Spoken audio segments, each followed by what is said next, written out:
found part of the available information about episode 9. However, I left a few questions unanswered. So today we're going to talk about new hints from Glitch, find out what dark past C and A is hiding, and what's really behind the mask of the friendly, colorful digital circus. Take a closer look at the idea of characters returning, and of course figure out what exactly the other choice the prisoners of the digital circus might make is. But before that, let's briefly go back to episode 8, because this is actually really important for what happens next. We all remember the horror each character went through during Kane's, so to speak, madness, self-rejection, a painful past, fake friends. Kane dragged every single one of them into their worst nightmare, but shortly before that, he just had some fun with them. And this topic was explored a bit more in a recent merch video. What do they need all these pieces for? Who knows? Not me!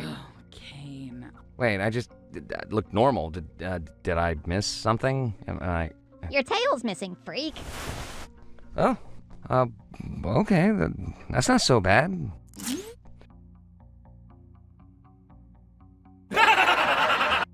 Here, it's important to pay attention to how the characters react to yet another round of torment. They just don't care anymore. No fear or anger, just pure indifference. And that's exactly what triggered Kane's sudden mood shift. I'm sure these events happened between the scene where he was tormenting the characters and the moment where Kane reflects on the fact that no one is having fun, and this was partly one of the reasons why Kane eventually completely lost control, making him more vulnerable. If we follow Kane's storyline, at first he didn't understand what exactly the characters didn't like. Then it started to frustrate him that none of the adventures brought anyone any joy, which in turn took away Kane's own sense of enjoyment. This gradually destroyed Kane's stability and eventually led to a completely distorted understanding of what fun actually is, which is why all those tormenting moments seemed entertaining and fun to him. At the moment when the character stopped reacting to it, Kane realized that there was nothing left that could make him feel important. Absolutely nothing could bring him any joy, and basically if he hadn't remembered Kinger, he most likely would have just left the characters alone and become a completely detached administrator.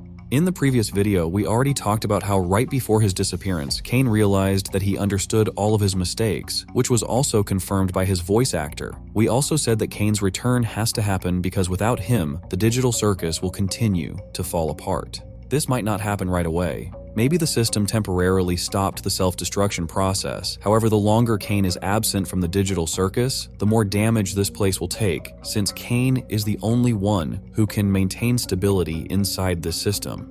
We remember that episode 9 will be 1 hour and 7 minutes long, and it's very likely that Kane's return will happen in the second half of the episode, since the first half will be focused on something else, and that's exactly what we're about to talk about. The announcement of the last act came with a description of the final episode. The most important part is where it says that after a complete failure, the characters are left alone with the prospect of being stuck inside the system forever. The announcement of the last act came with a description of the final episode. The most important part is where it says that after a complete failure, the characters are left alone with the prospect of being stuck inside the system forever. They will gain access to more information about C and A and their project, and this truth will completely change their perception of the digital circus. The truth they uncover will be so horrifying that they'll only have two options: accept it and stay there forever, or make the other choice. Now let's take a closer look at what exactly the characters might uncover, and we should start with what we already know. C&A is a company founded in the 90s in the state of Missouri, whose main goal was to create a creative AI. At that time, this kind of technology seemed impossible, which is why they brought together the best programmers to try and achieve the impossible, and spoiler, they actually did it. Kinger or Grant created the perfect foundation, which was then refined by Scratch and the rest of the team, and in the end they created a perfect AI that would seem impossible even by today's standards. However, this was just a convenient and polished facade behind which C&A leadership was hiding something much bigger. Alongside brilliant programmers, another crucial part of C&A were equally brilliant scientists who studied how the brain works and the possibility of transferring it into a digital space that would be controlled by that same creative AI. After successful testing, they launched the system at full scale, and their so to speak victims were 18 people. From Abel's story, many people including me believe this was actually Scratch's story. We understand that no one willingly wanted to be part of this process, so C&A leadership used two methods: force or deception. They used former employees through force, transferring their consciousness into the digital reality against their will, while regular people were lured in through deception. And this becomes clear if you look at the scene of Ragatha's first appearance. What? Hello? Guys? I can't figure out how to... guys? Hello? Can you help me out here? What's happening? Can anybody hear me? I can hear you. Are you okay? Who are you? How do I take this off? She's clearly confused and doesn't understand what's going on or where she ended up. You have to admit, a regular headset doesn't raise any suspicion, and it really looks like they were just invited to test a game, for example. How exactly Kinger ended up in the digital circus is unknown. However, if we remember episode 5, it becomes clear that Pomni and Zubul entered the digital circus through a headset they found in an abandoned building. And I would seek out mild thrills, like exploring abandoned buildings, I sometimes did that. I wouldn't record it, though. No one else mentioned this, which means Jax and Gangle entered the digital circus the same way as Ragatha. They were simply deceived by C&A employees who came up with some safe excuse for testing the headset. It's important to note that these 3 characters had really serious problems in real life, and it's very likely that people like them were the main target for C&A.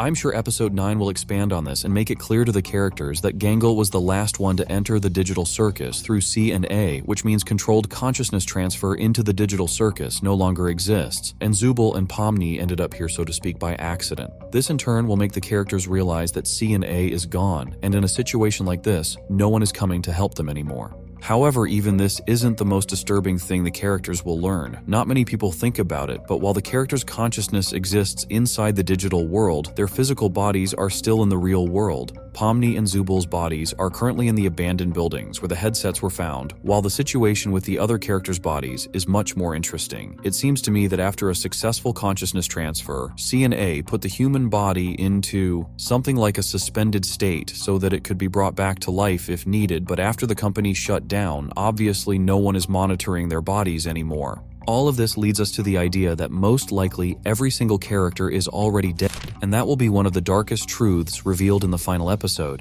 At that point, the characters will have to make that exact choice: accept eternal life in the digital circus or return to the real world. Transferring consciousness back is very much possible, and you'll see why in a moment. But the problem is, there would be nowhere to return to, because the moment they leave the digital circus, their lives would immediately end. At this point, the question is, how will the characters even learn all of this, and how will they get any kind of way to leave the digital circus? Everyone remembers the beginning of episode 8, where it was revealed that originally there were 2 AI agents, one of them being Kane, and the other one known as Experimental. At first it might seem obvious. Kane absorbed the second AI and gained the stability he was lacking. But what if the characters, more specifically Kinger, somehow managed to bring that blue AI back? Of course he's not as advanced as Kane, however his key trait is stability. They were both fed the same information, but the blue AI, due to its stability, processed everything much better. In that case, the blue AI could be the one who reveals the full truth to the characters about C and A, about how the system they're in actually works and how they can get out of it.